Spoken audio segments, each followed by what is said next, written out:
السلام عليكم يا احلى متابعين، مرحبا بكم في قناه سرور. كنتمنى تكونوا على خير وبخير ويلقاكم هذا الفيديو في افضل الاحوال.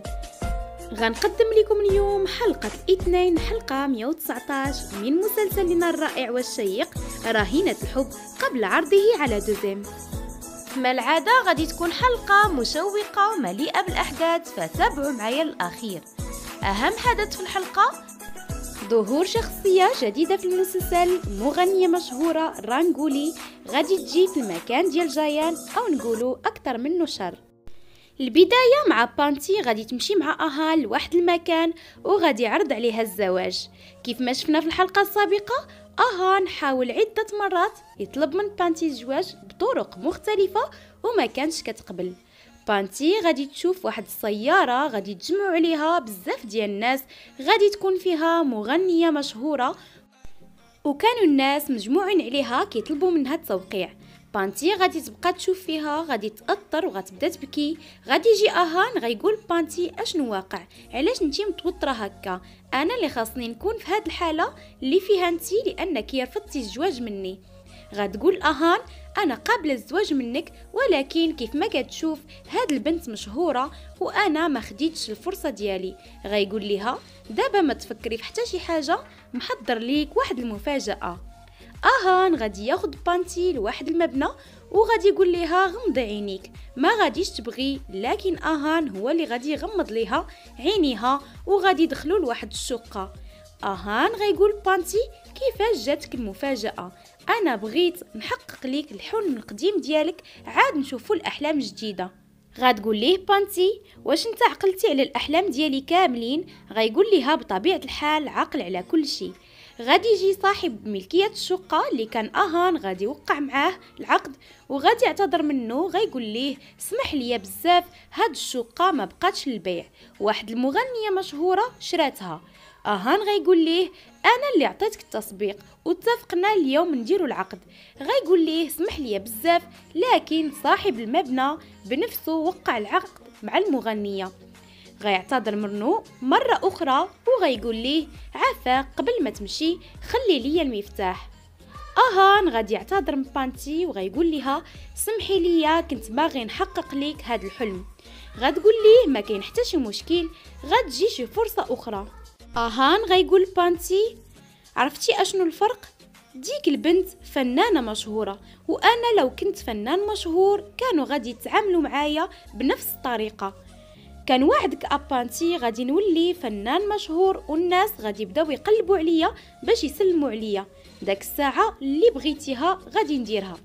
غتقول ليه بانتي ما كاين حتى شي مشكل، اكيد غادي نحققوا الحلم ديالنا ونلقاو شي بيت اخر. اهان وهو خارج غادي يبان ليه واحد الكتالوج، يعني مجله، غادي ياخدو ويخرج. ننتقلوا عند ابارنا، غادي تطلب الاكل من نادل، وغنشوفوا كذلك جاسمين غتقول العميل الجديد الا كانت الام في هذا الجمال فما بالك الابنه ديالها كيف دايره.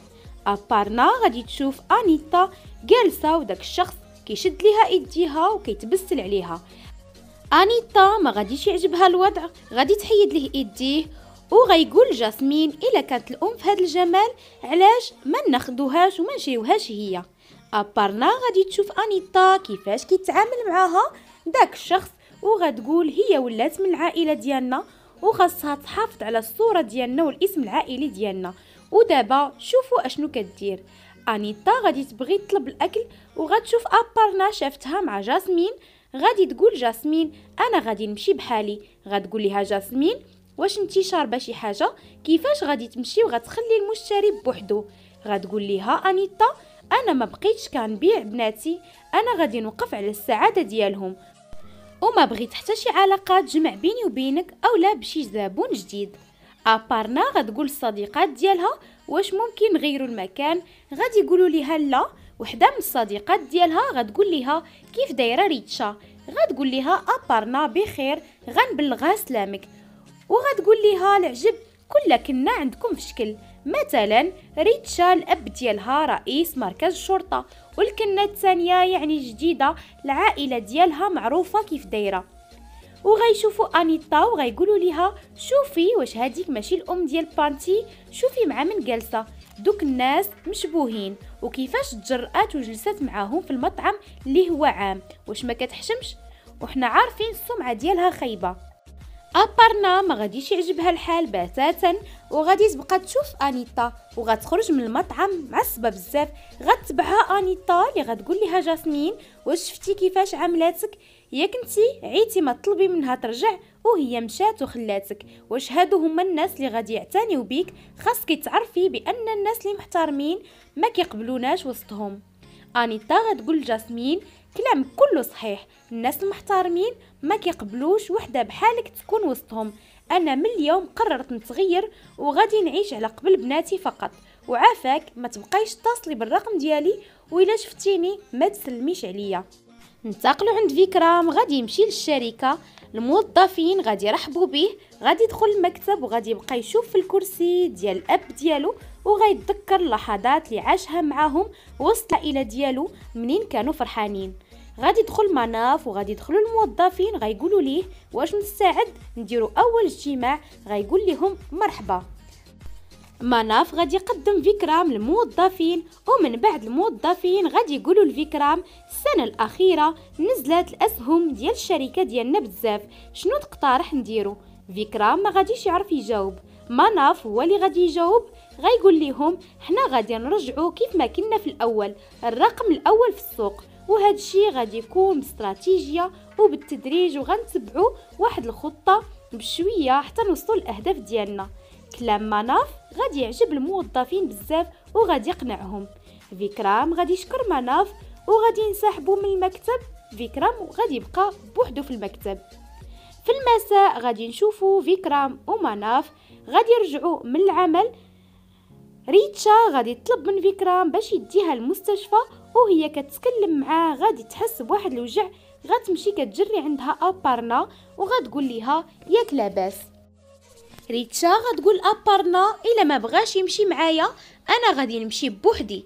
غتجي بانتي وغتقول ليها لا انا غادي نمشي معاك.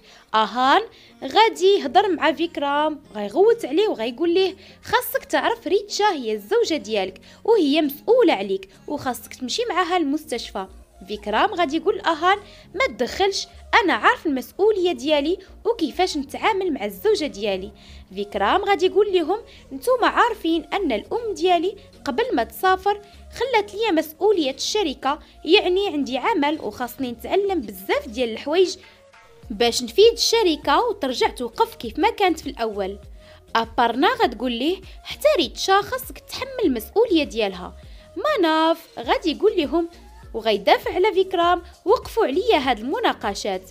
فعلا فيكرام كلامه معقول، عنده مسؤوليه وخاصو وقت قصير باش يتعلم بزاف ديال الحوايج، وهو عارف المسؤوليه ديالو وكيفاش يتعامل معاها. غيقول فيكرام الاهان دابا كنظن انك فهمتي عندي مسؤوليات كبيره.